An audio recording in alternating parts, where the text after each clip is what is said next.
All right, everybody. So now we're like less than 2 weeks away from the election. All the debates are over. Um, Everybody kind of knows where everybody stands, what's in play. I thought we'd take a look at exactly what numbers look like at the moment, how a repeat of the shenanigans part of 2016's election probably won't happen, how a whole new set of shenanigans could probably happen, and um, and God forbid, what happens if Trump wins? I know it's a horrible conversation to have. Most people don't want to hear it. They don't want to have it, but technically speaking, kind of 50-50. So first let's start with some feels, okay? I'm gonna make y'all feel a little bit better here. Let's bring up some numbers here. This is current general election numbers, polling that's done by Real Clear Politics, RCP.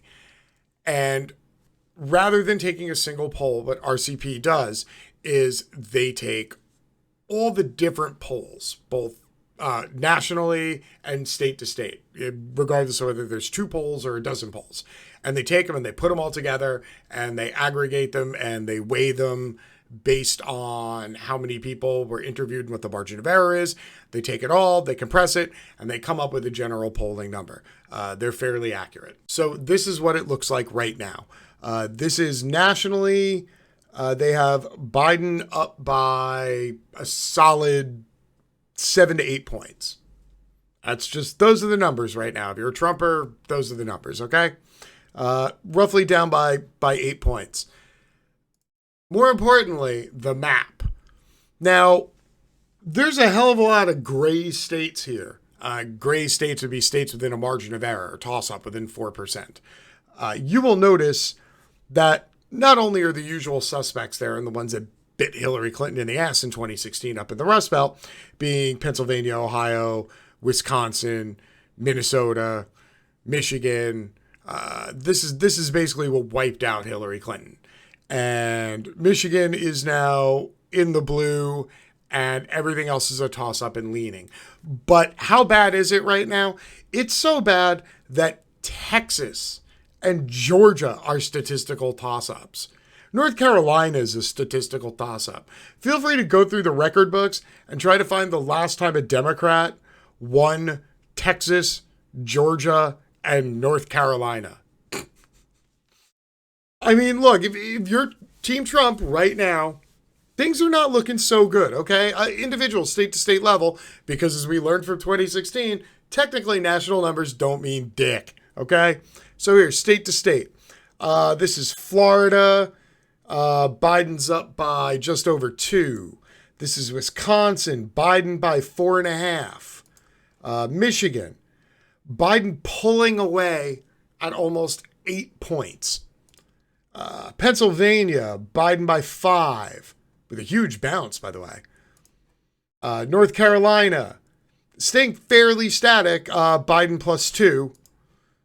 Arizona, you got Biden by 3. Minnesota, Biden by more than 6. And these are all toss-up states right now. So it's not looking very good for Trump. You are on the left. You're a Democrat. You're a liberal. You're just anti-Trump in general. All of this should be good news for you. Now, if you're a Trumper and you're watching this right now, you're screaming, remember the polls in 2016 and then Hillary lost, You're right. Okay, I'm not that shit sipper. I'm gonna tell you you're 100% right. However, I'm gonna remind you that in 2016, when Hillary was winning by X number of points nationally, the state polls in a lot of these states were closer. Secondarily, and we've reviewed this before, the Trump team in 2016, the last 2 weeks before the election, ran specifically targeted Democratic voter suppression ads in specific counties in specific states that Obama had won by the lowest margins back in 2012. And they had a very specific plan in mind, and it worked because they ran the numbers and they knew that they couldn't win. The only way that they could win, they couldn't bring more voters in. Like, there was a top end number. Like, Trump wasn't going to get above whatever the number was. And they knew that shit. And so they went out of their way to run, over and over again Facebook videos about, clips of Hillary Clinton saying that black people are super predators, and that shit would like run in black people's Facebook feeds in like, Detroit and Milwaukee, like every single fucking day, like 30 times a day, they'd see that shit. And fuck it, I'm just not going to go out and vote. I mean, it was a good plan. So number one, the plan's already been used. Number two, they used the Cambridge Analytics data, and that well is dried up as far as, the current digital outlay of things. Plus, I would like to remind you that it's not like Trump came up with that plan. Like Trump is sitting around going, we should definitely suppress voter turnouts in specific districts. Yes, that would be the key to victory. No, Donald Trump is like double fisting fucking filet-o-fishes, and his cadre of geniuses were just going, so here's what we're going to do. We're going to do this, this, and this. And Donald Trump's just like, okay, whatever. So before you get too yippy-skippy about that happening again, I'd like to remind you that the actual smart people in the Trump regime who came up with those ideas and who used all that data and had it and leveraged the plan and beautifully executed a digital voter suppression campaign, well, that brainchild, that multi-headed hydra of evil, Hail Hydra, that consisted of our good friend, white nationalist Steve Bannon. What's going on, Steve? How you doing? Paul Manafort, and of course, Brad Parscale. So I don't think any of these three fucking geniuses are going to be pulling the trigger on some detailed digital plan anytime soon, because they're busy fucking posting bail and wearing ankle monitors and trying to find good legal representation, as are most of the people who originally ran with Trump in 2016. I don't know how, but I think Rick Perry ended up being like the winner of Survivor. I think Rick Perry outlasted everybody. It looked like it was going to be Herman Cain, but it is what it is, right? Right, Trump people? He got close, but yeah, Rick Perry. Rick Perry actually won the game of Survivor. Everybody else, well, they look like Brad Parscale here. Now, we have discussed many times before leading up to this election that a lot of Democrats are going to mail in their ballots, or they're going to drop ballots off in ballot boxes. We just did a video about how people on the right and unhinged lunatics are lighting ballot boxes on fire. A lot of what happens and who wins is solely going to be based on who has the highest voter turnout on election night, because that person will have more leverage leading into the upcoming legal fight, which is surely going to happen through December into January. It's going to happen. They're going to try to invalidate ballots and entire voting districts and counts and recounts and electors. And it's going to be a fucking mess. The only way Biden wins this clean is that if enough Democrats turn out, that all those states that he's winning those by 5 points on election night. Because again, if you're on the top of the mountain after election night, you're the one who gets to control and have the leverage over all the legal recount stuff. You have the advantage in the media. You have the advantage in the legal, out in the legal sphere. So what happens? What happens if it looks fairly even, and as the weeks turn into months, more Biden votes trickle in, and it looks like Biden's going to overtake him on the manually counted mail-in ballots, and Trump just keeps annihilating them from a distance. God forbid what happens if Trump wins. So I think we should at least discuss it. Okay, so here you go, real quick. Here's one such opinion. If you go to the Google or the DuckDuckGo or whatever the hell you're using these days, and you type in what would a Trump second term look like, I assure you there are quite a few essays and articles out there many people have hypothesized. I pulled one from The Atlantic. I know The Atlantic isn't exactly Trump's friends, but at least it's not Politico. Give me some credit. Cha-ching. Here you go. If Donald Trump defies the odds and wins a second term, the next 4 years will likely be more disruptive to U.S. foreign policy and world affairs than the past 4 have been. Think of his re-election as a pincer movement, an attack on the international order from 2 sides. Trump will consolidate his control over the institutions of government, bending them to his will, removing any lingering resistance from the Republican Party.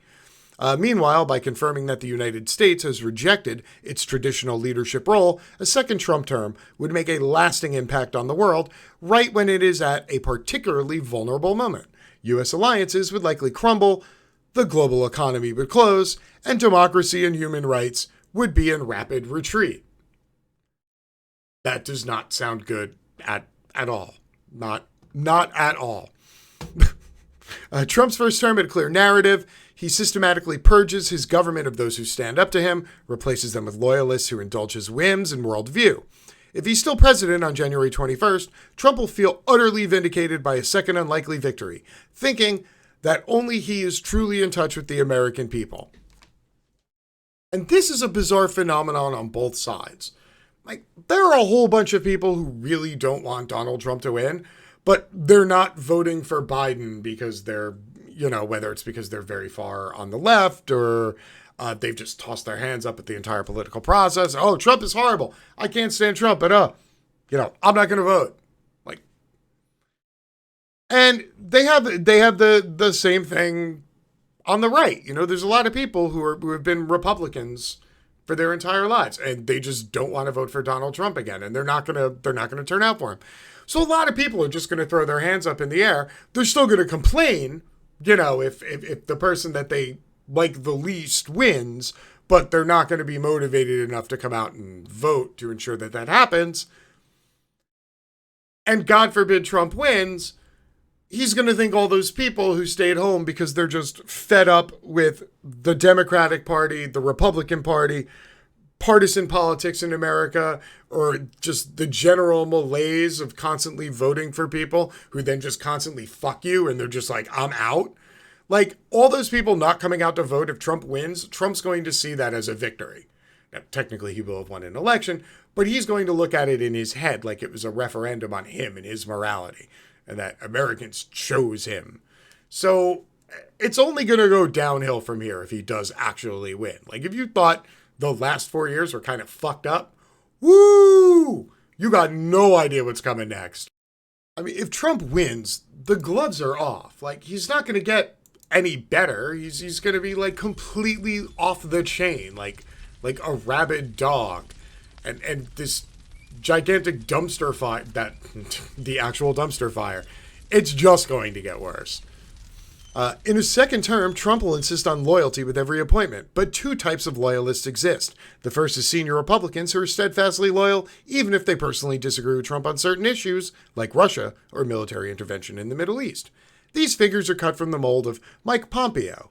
They include Tom Cotton, Lindsey Graham, Nikki Haley, and Steve Mnuchin. Trump may give these people senior positions, but they will not be free to contradict the president or to pursue their own agendas unless they temporarily align with Trump. If you have any questions, please see the 400 or so people he already fired who pledged loyalty to him sometime between the years 2015 and 2018. Their second group is the ultra-loyalists, who owe their positions entirely to Trump's patronage. These are political operatives, such as Richard Grenell, who was Trump's ambassador to Germany and acted as director of national intelligence for 96 days. And retired military officers and now cable news commentators such as Anthony Tata and Douglas McGregor. This group also includes the ultra-ultras. Dun dun dun! Trump's family members who have played a role in his first term and could be given formal positions of authority in the second. Think of Jared Kushner as National Security Advisor or Secretary of State if Republicans retain a majority in the Senate. Hold on, I'm going to find that dumpster button again. Where is that? Yeah. I'm just going to repeatedly mash this button for the next 8 minutes while that last sentence rattles around in my skull and beats again what's left of my fucking brain. Ugh. Oh, good Lord. Ah! Seriously, people, listen. I will be the first to admit I am not an enormous fan of Joe Biden. But do you really want fucking Jared Kushner to be the goddamn national security advisor? Really? Really? With a loyal team in place, what does Trump want to do? The most optimistic theory is he'll be a responsible nationalist with no elections, Left to fight, and with a conviction that he set the world straight in his first term, he'll mostly just let things be. For instance, he'll be happy with NATO because member countries have committed to paying more for their own defense. His administration's key policy driver will be to transform U.S. strategy for an era of great power competition, particularly against China, who I remind you, he's been working feverishly to get his foot in the door to do business in their country for almost 2 decades now. But sure, yeah, China. The most accurate guide to Trump's behavior has never been his view on a particular issue. It's always been his psychological profile and disposition, his paranoia, how he sees himself, his desperate need to be at the center of the news cycle, his susceptibility to flattery, his fury at perceived slights, and his deeply seated visceral instincts. Saying that Donald Trump is easy to manipulate would be an understatement. Kim Jong-un sits over in North Korea and just randomly sends him text messages during the day, like Donald Trump sitting in his fucking office, eating a Big Mac, and like all of a sudden his phone beeps and he looks and it's like, oh look, Kim Jong-un saying hi. He knew it was burger hour. I love that guy. And the next thing you know, we're selling fucking Scud missiles to goddamn North Korea. Like, this is not good. So yeah, this article and other articles like it are a total supposition, a hypothesis. However, they're a hypothesis based upon a lifetime of behavior out in the public sphere, and more importantly, what he's done the last 4 years as president. And there's no reason to think that he wouldn't do any of these things that have been hypothesized, or worse. If there are no ramifications, because he doesn't have to worry about a third election, if he's thoroughly cowed the Republican Party into just blindly following whatever the fuck he says, if he's beaten down the Democrats to the point where they only offer token resistance to anything but his most outrageous policies, there's going to be nothing holding Trump back. So the best I can tell you is that while Biden might have an almost 8-point lead with less than 2 weeks to go, and the dream team for Trump 2016 is all in prison, nothing is set in stone. This is only polling. Polling only reflects the will of the people. It does not reflect the action of the people. So to all of you out there hoping to see Trump drive away in shame in January, I would strongly suggest that you take that desire and that will and you put it into action. Only a little more than a week left, people. Keep your eye on the prize.